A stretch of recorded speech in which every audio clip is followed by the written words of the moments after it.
just like to finish something off which belongs to this family. Okay. And I want to finish it completely. Okay, let's see. Today. But I've written it down. Okay, let's see.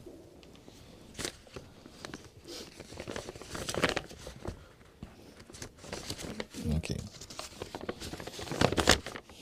Dear Mooji, thank you so much for showing the way to truth and freedom with so much love and patience. Listening to your satsang give me joy and inner peace. Mooji, my deepest longing is that the illusory me, the person, vanishes so completely that nothing is left, absolutely nothing.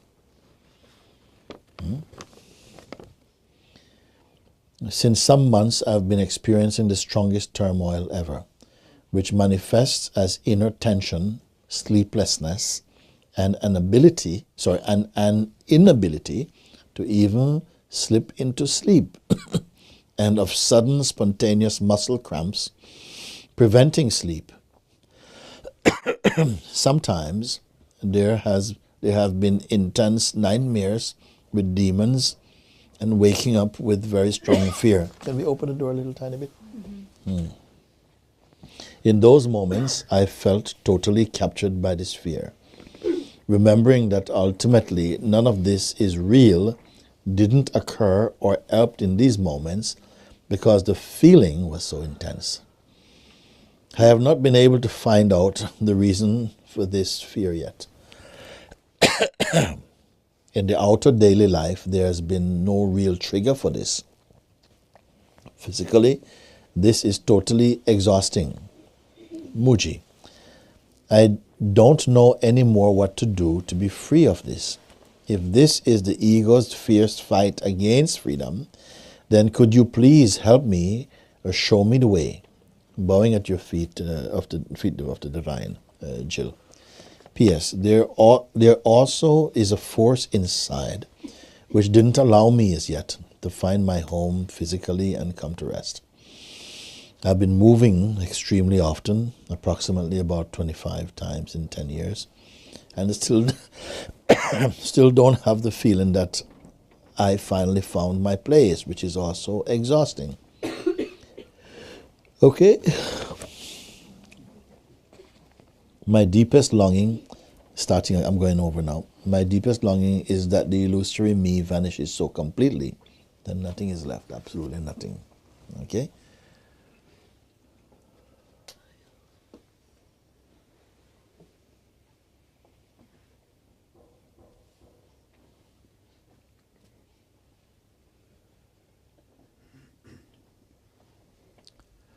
There is something in the experiencing of the transcending of something. Because someone had once asked me, Mooji, please, I want to be 100% sure that what you said here is 100% sure. I said, hey, it's not going to happen. Because it's only the mind that knows 100% and 60%. Your heart doesn't know anything about these things. And the mind will let you be 98% sure. He says, I give you 98, I'll keep these 2. When those 2 is going to give you hell. You see? So it is understandable as a sentiment. I want to be so absolutely, as you said here. My deepest longing, we can put it back now if you want to put, come in Darshan. My deepest longing is that the illusory me vanishes so completely and nothing is left, absolutely nothing. What happens is that it just gradually burns away like a meteorite falling to the earth that never lands. It just turns into powder. And how it comes about is more that you lose interest in it. The most powerful thing that can happen. Just like one of the most powerful things is to give your attention to something, the most powerful thing is to remove your attention from something. It dies right there. It might die screaming, but it dies right there. You understand? Because we've been feeding this thing, and the minute something becomes insignificant for you, It perishes. It doesn't exist anymore for you. This is why the mind is jumping. It's always auditioning for your attention. It's always to try and keep this amusement going. If it's not kept up, you see, it will just naturally fade away. This is why it's so much in the picture. It's trying to catch you. Hey, good morning. Come on, let's go. You know, it's like, don't give you one moment. Because the minute you find out who you are, he's gone.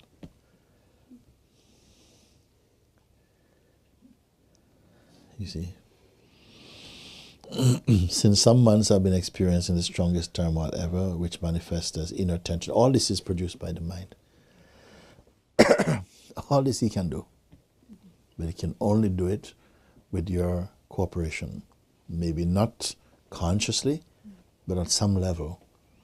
And the way he can do it is by somehow, as long as you keep believing that you're flesh and blood and conditioning, he's got a foot in the door. He's just got a foot in the door. He's not going to allow you to close that door. So either you're going to sleep right by the crack of the door, but he's in. He has to keep there.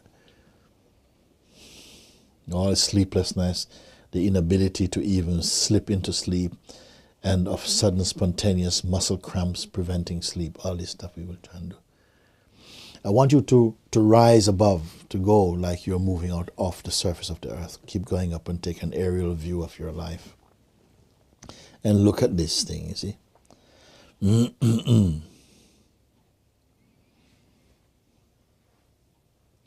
Sometimes there has been intense nightmares with demons and waking up very strong fear. In those moments I feel totally captured by this fear.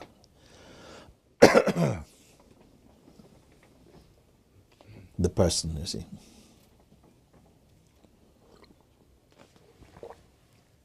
He's going to hold you into personhood. Hold you into personhood.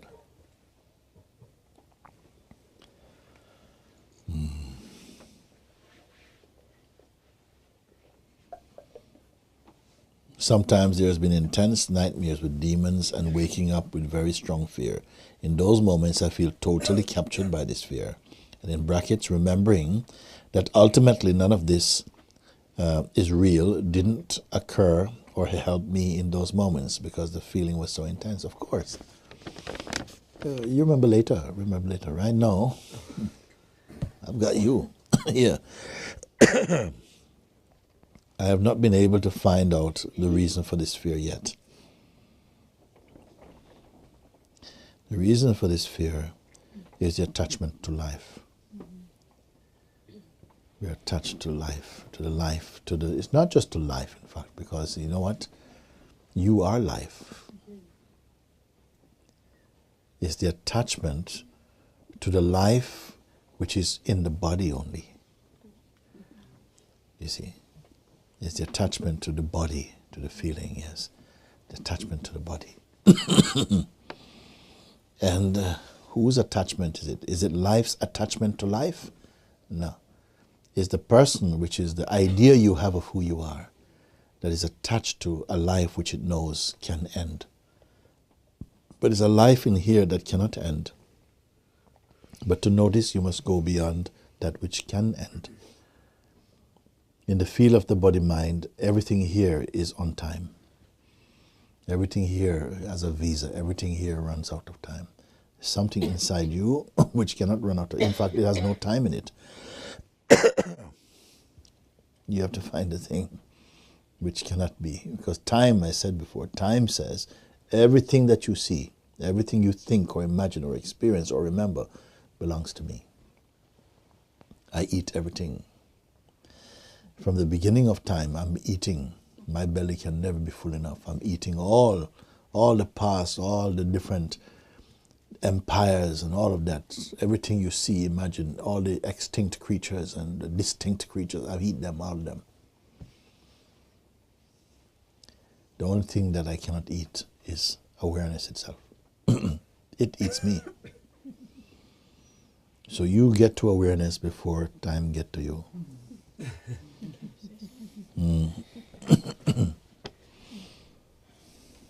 What I really don't understand is, Yeah. from time to time, I have already been given the grace to find that timeless being, and I know it's the most beautiful thing beyond even beautiful. And so from one part of me is so much torn towards that beauty, that on the conscious level I'm ready to give everything up. But when you were totally in that, which part of you belonged to that? When you really were in the state of the full realization, how much of you was in the realization? All of you, or a portion, or a part, or what? I found that there's no I and no amness. Yeah. This I found. And Amness can be there also. Amness plays in it. Amness arises. Amness is a sense of existence. But that is earlier than watching this, yeah. the thing that is existing. Yes. Yes. I could see how it comes out of nothingness, the being and the consciousness, and also the You can't see it now? It's a but then story. So No, forget the but then. Forget the then and the but. yeah, In I fact, know it is still there. No. That doesn't mean nothing. Okay. I know it's still there is not knowledge for me. Forget everything then. Leave everything then. Now. Leave everything now. You don't have to concentrate to do that so much deeper. Leave everything, including the sense of I.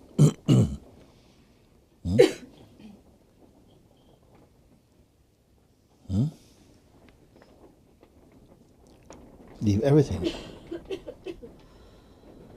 Hold on to nothing at all. Hold on to nothing as though anything is important. Don't hold on to anything at all for now.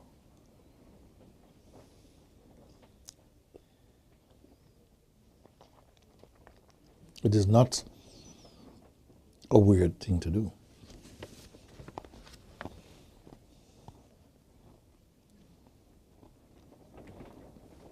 When you stop holding on to any concept, functioning still continue.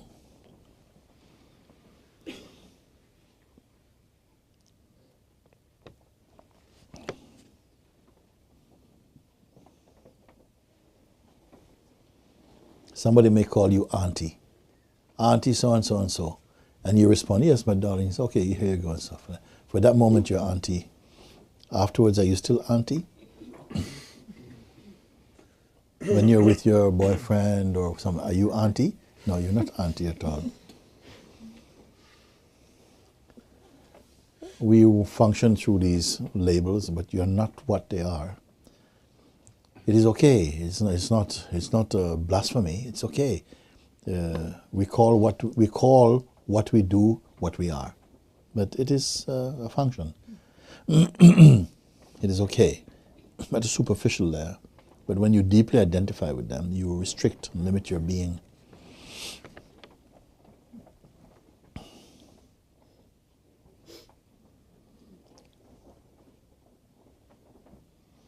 Throw out everything, every reference out of your head. Even this letter, throw everything out if you can.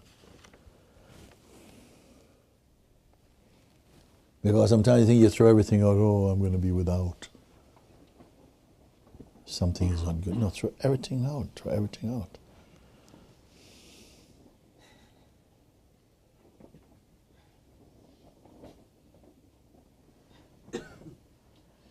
If these dreams come and stuff, it's got nothing to do with you. It's not even your body.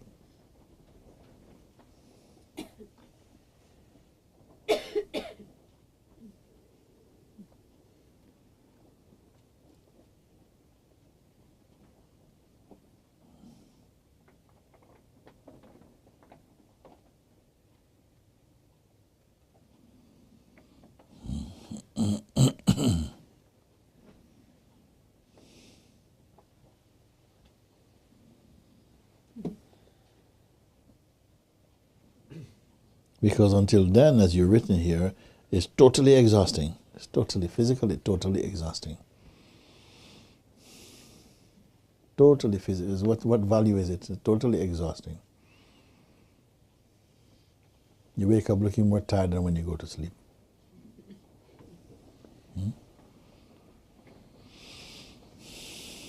Mooji, I don't know what more to do to be free of this. I'm telling you now, if this is the ego's fierce fight against freedom,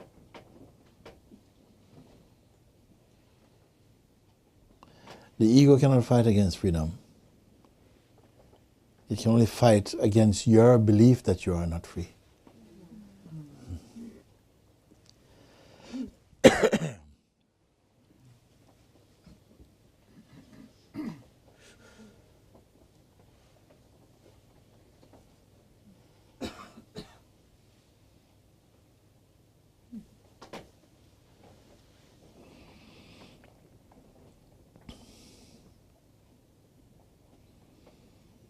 So this is something for you, should be great joy. Don't keep anything for a moment. Don't keep anything. Find your life, which has got nothing to do with anything first. Just find that. Find that which is even beyond the pulse of your heartbeat. It's not even inside the pulse, even behind the pulse, even.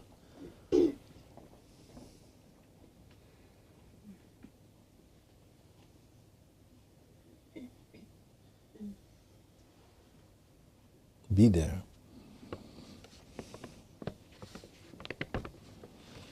It's not searching for any partners or anything to sustain it.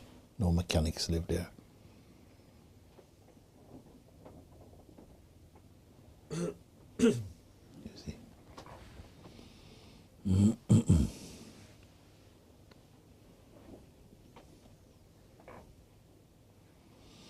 But will this wear off?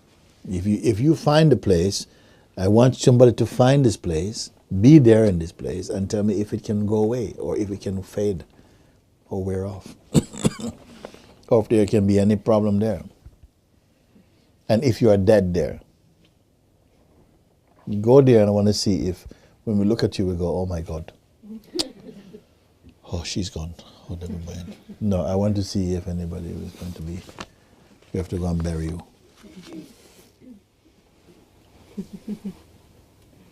In this place,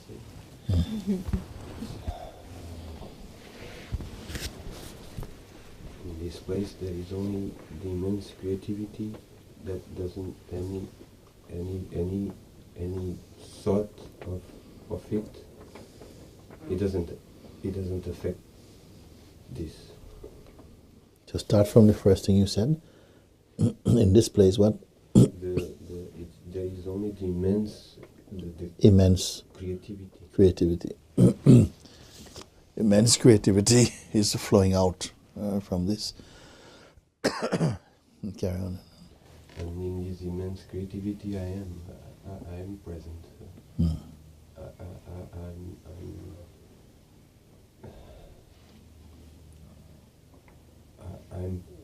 I'm the creation itself. I don't know. You can say you're the creation itself, but you also must be the witnessing of the creative functioning also. You're aware of that going on, and you're aware that also at one place you are not creating anything at all. It's happening by itself. Yes. You can have both. You can have the sense I'm creating, and also I'm beyond creating and creation also. You see it. It's not something that you're believing actually. When you're silent, it becomes very clear for you.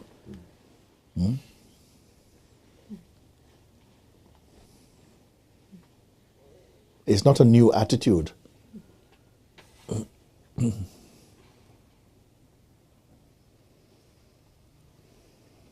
And surprisingly, your presence carries fragrance of real humility and kindness and unstoppable joy.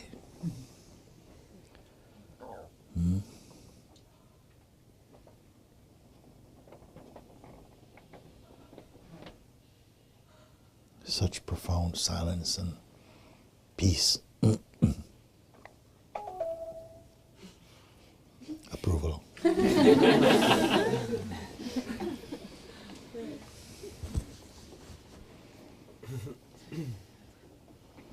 Thus you can say, sometimes you hear people say, doing but not doing.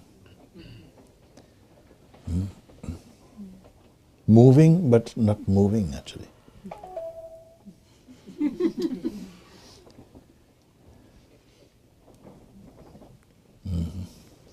Yeah.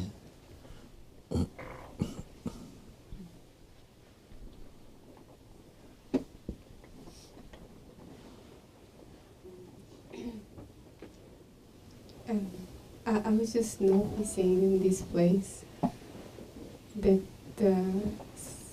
something still wants to hide something which is shine actually. Still kind of, I don't know. You said that even in this space there still appears to be something that still wants to hide. But that's a small thing. There's still some little bubble, some little thing is still pushing head up. It's like, I cannot be like this. Yeah, that's just a thought. I who cannot be like this? Is it this that is saying I cannot be like this? Or some other thing saying I cannot be like this? Because a voice arises, says, oh, but I cannot be like this. And who is it speaking to? Who is it speaking to? I cannot be like this. Oh yes, I can't. And right there, you produce a self that cannot be like this.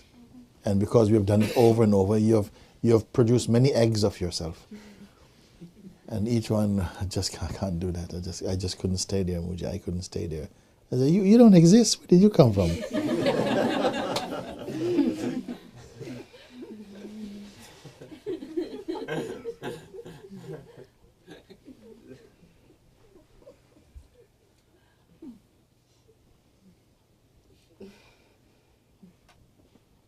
Where is the hen that hatched that egg?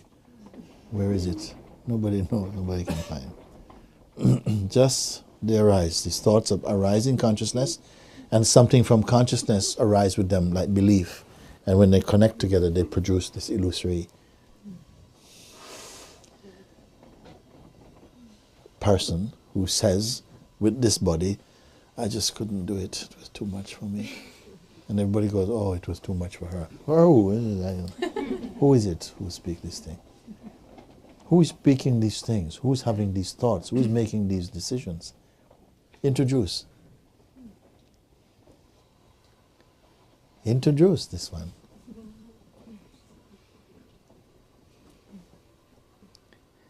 They come out of emptiness, and they go back into emptiness.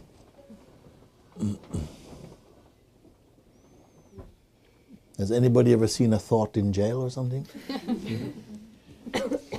All lonely and waiting for somebody to claim it? It also comes as feeling. As feeling, yes. You see, unless the toast is buttered, you tend not to want it. So the thought comes, and comes with the buttering of feelings, with the feeling as oh. It makes it more, it makes it more near, yes. And then a bit of jam on the butter. It's just thought. You have to know it as just thought. In fact, we are living, experiencing, suffering and enjoying thought all our life. In fact.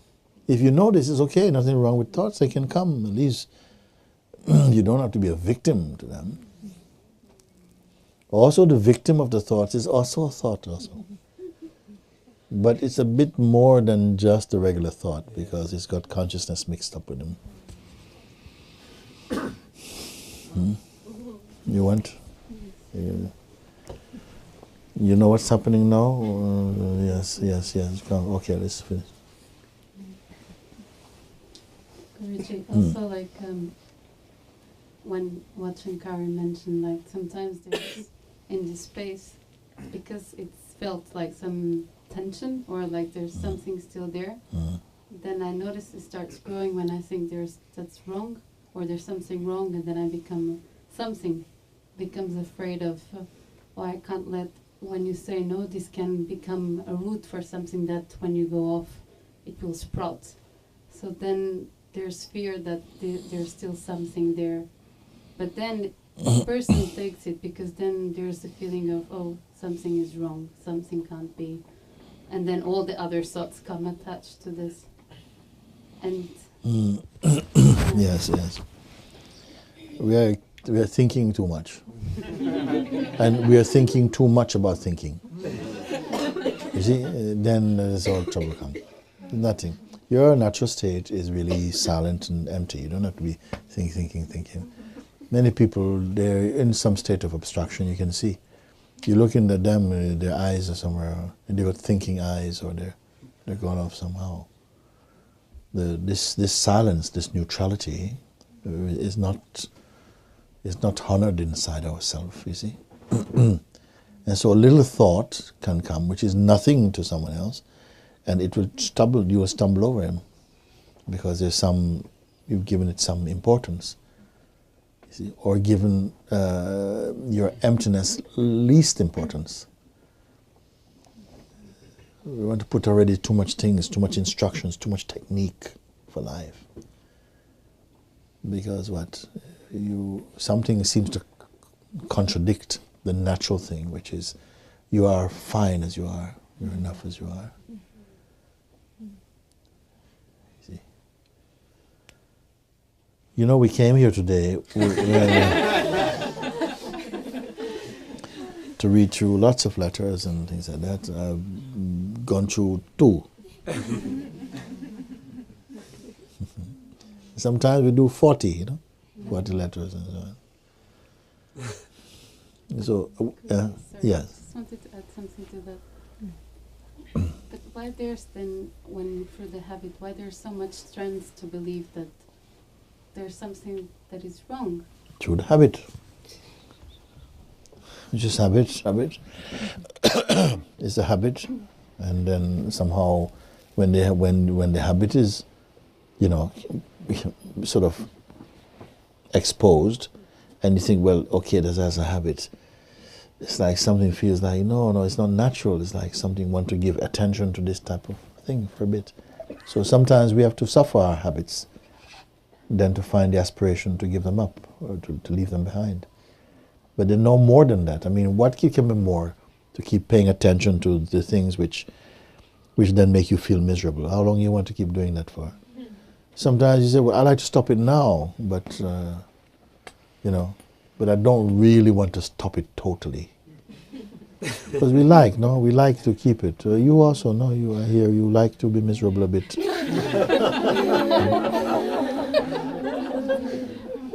You like this, and she's dedicated to feeling miserable. And it's just something, there must be something in it, a kind of feeling that, I know it or something, I don't know.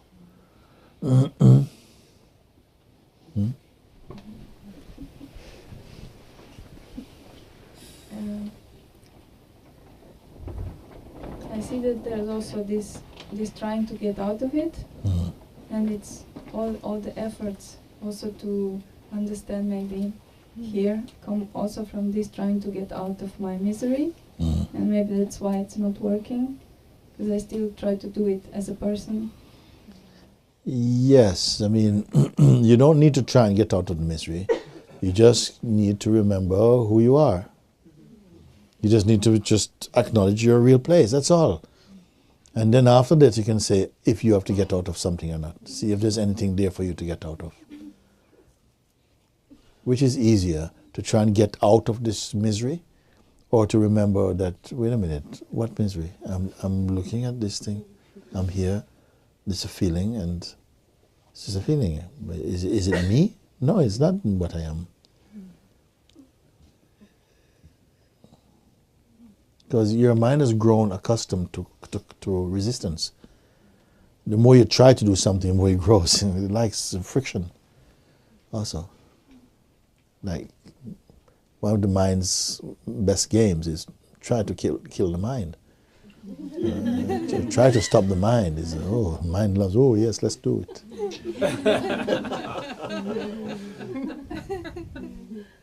But no, I really don't know how to stop it.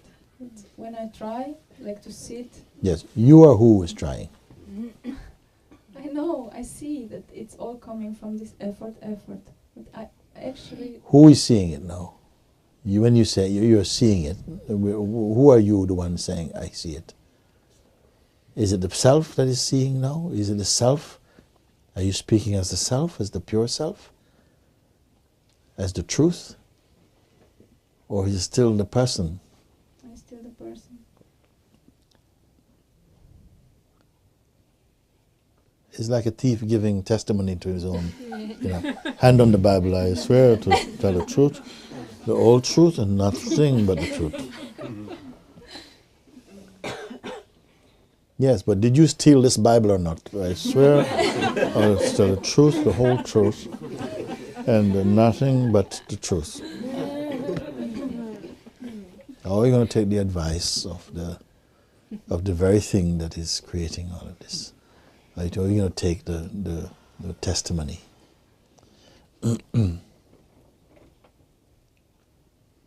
Something keeps going back to the position of the personal one, the one who is suffering, to give testimony.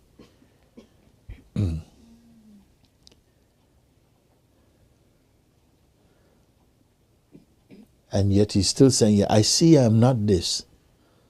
And I said, yeah, but why is your words? Your words should have power here. I'm not feeling any power from you. The words on the surface as words, they're okay. But they're supposed to have some power here. I don't see the power. Why is the power not here?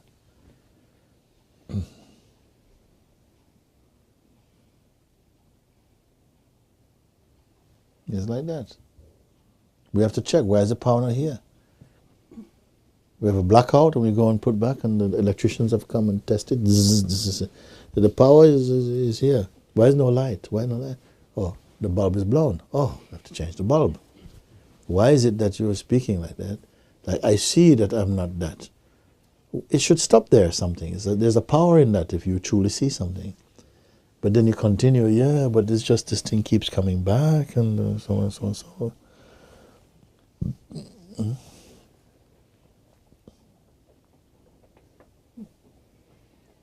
Then it shouldn't matter if it seems to come back because you know that it's an illusion, isn't it?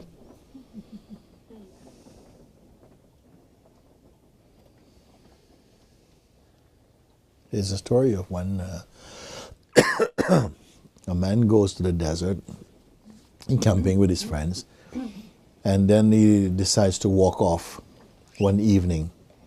The evening he goes walking, and he can't stop, he keeps walking. And then night passes, and the sun's coming up, and he's walking. So one man came to him and said, sir, you're going in the wrong direction. There's no shelter there. And if you go there, it will not be good for you. He says, oh, thank you. Thank you. And he keeps walking.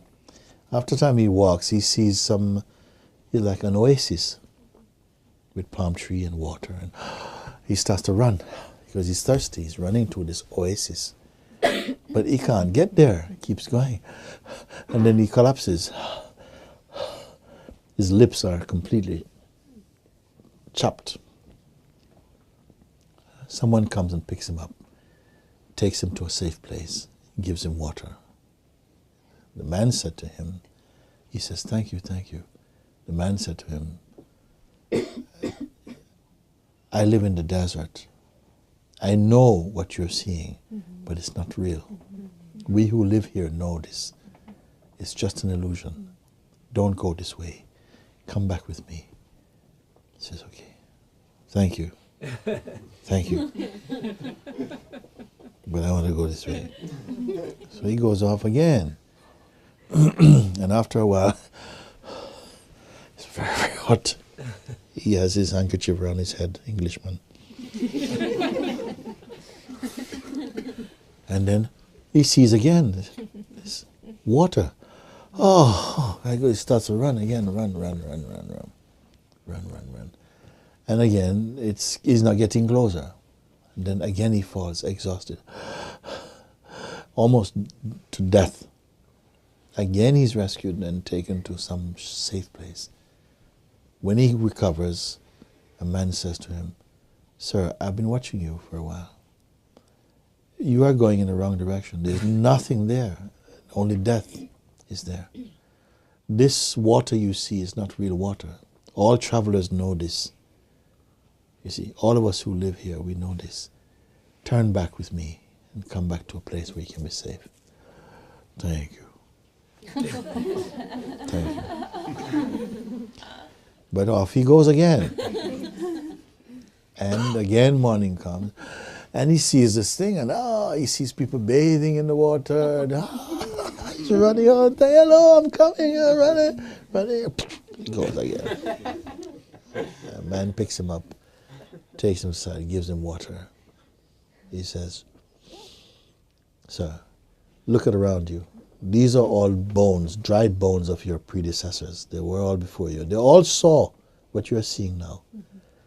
But there was nobody there to rescue them. And now they're just landing places for the vultures now. What you're seeing is an illusion. All travelers and all people live in the desert. We know this. Don't go any further or else you will not last. And somehow, this time he really hears it. He says, isn't that not real? But how it comes like that? He says, I cannot explain. But this is something that people who live in the desert, we know. We know it. We don't go there for water. We carry water with us. And so he says, thank you. Thank you, thank you. I've been very stubborn person. I did not listen before. I could have been dead now. Thank you. So this day is finished. Thereafter, he goes back. And after this, he goes walking in the desert sometime. And he sees again. But this time, he doesn't run after it. It's there. It's the same thing. These thoughts, they come. And they feel real enough. And you feel, no, if only I can work this out, everything will be fine. And you're told, leave those thoughts. You know, there's no future for you there. You'll just exhaust yourself, your energy. Stay here in the place where you can see them, but don't pursue them. And establish your true position here. Then one day you hear, after you hear this in your heart, the thoughts, they still come, but you don't give any attention to them. And shortly after that, they disappear. They don't exist. Like people living by, some people live by the airport. They live by the airport. The government want to put one new airstrip. The people say, we don't want to move. The government is offering them a lot of money to move. And most move. But one or two, they decide, no, we're staying. We were born here. We want to die in my house. So you put your airstrip a little bit over there. Then the government moves their program, move it a bit more, another 500 meters. These people are living. In the beginning, planes are coming. Everything. But after a while, they don't even hear it anymore. Just their visitors come. And the visitors come to drink tea. They say, how can you live in a place like this? Why? What's wrong with it? With all the noise. Noise? Oh, no noise. They hear a plane.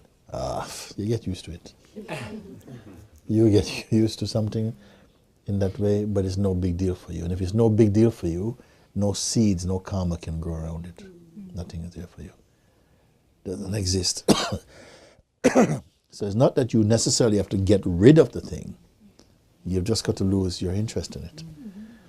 And then effectively, it doesn't exist for you. It doesn't get registered in your consciousness. It leaves no footprints inside consciousness. It's simply like that. I gotta go. We have an appointment to go somewhere. Should we continue this another time? You want to see if we can help me to move through some of these?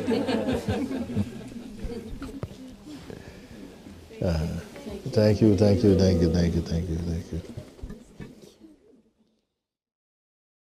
Just somehow, just in closing, that one good thing about being able to be in such environment like this is that even without targeting any particular thing, because sometimes we think, this problem we're having is so big, but it's not.